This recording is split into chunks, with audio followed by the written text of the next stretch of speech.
Stages by Shannon Reber. Denial. They say there are 5 stages of grief. I don't know if I believe that. The only thing I feel is numbness. My mom is gone, and I don't know what to do with myself.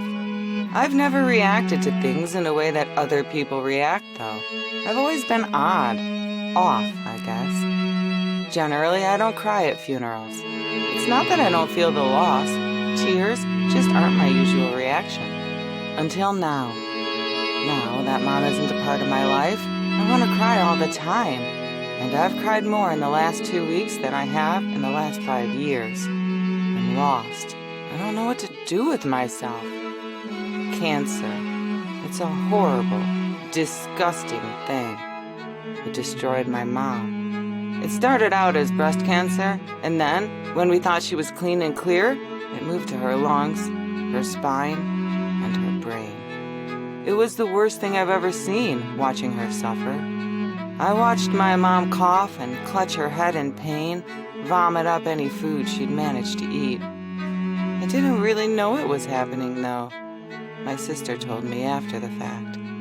Mom always tried to shelter me. I was the baby.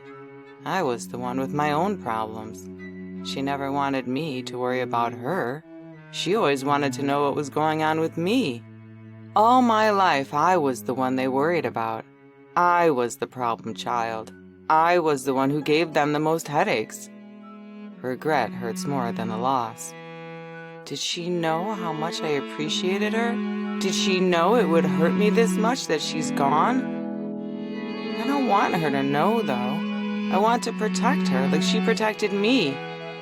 I want her to have been as sheltered as I was.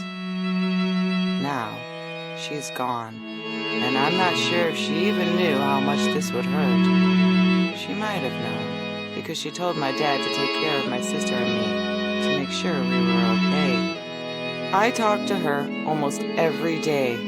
I was closer with her than I was with anyone else.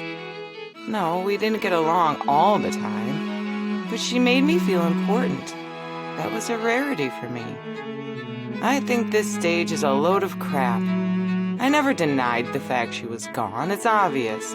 Nobody's called me in months. Mom would have called me at least 12 times. She would have been interested to hear whatever I had to say, no matter how mundane it was. Anger. I don't get the anger stage. No, I'm not angry that my mom got cancer. I'm angry at myself for being afraid of the inevitability of me getting it too. I'm angry at myself for getting mad at her for weird random things. I'm angry at myself for even questioning the fact she might have wondered if I'd miss her. When Mom told us she didn't want the feeding tube, she could hardly speak. But what she said first was that she hoped we'd remember the good things, not the bad. That breaks my heart. Did she really think I'd remember bad things? Did she forget that she was my biggest supporter? Did she forget she was the person I talked to most, loved most? No, we didn't get along all the time. But no matter what, she was my mom. She was the one who was there no matter what. I want to call her. I want to tell her about my mundane life and have her try to encourage me. I want her to know that she was the most important person in my life. Bargaining. I think this one is also a load of crap. Who am I going to bargain with? I know my mom is gone. I know the only way to see her is to be judged as good enough to go to heaven. She's there, waiting. Do you see me, Mom? I wish I could bargain my way out of this. It's not possible, and my heart breaks anew. I would love to bargain my way out of this. I'm a fantasy writer. If those things were reality, I'd be all over that idea. I wouldn't bring my mom back, though. She suffered far too much. I would never bring her back to suffer again. I never understood the Lazarus story in the Bible. Why would Jesus have brought his friend back from paradise to watch him die? I don't mean this as sacrilege. I just don't understand. Mom, I want you to be happy in heaven. I want you to know I miss you, but there's a lot I plan to do in your honor, but also because it's the path I'm on. Depression. Yeah, I'm there.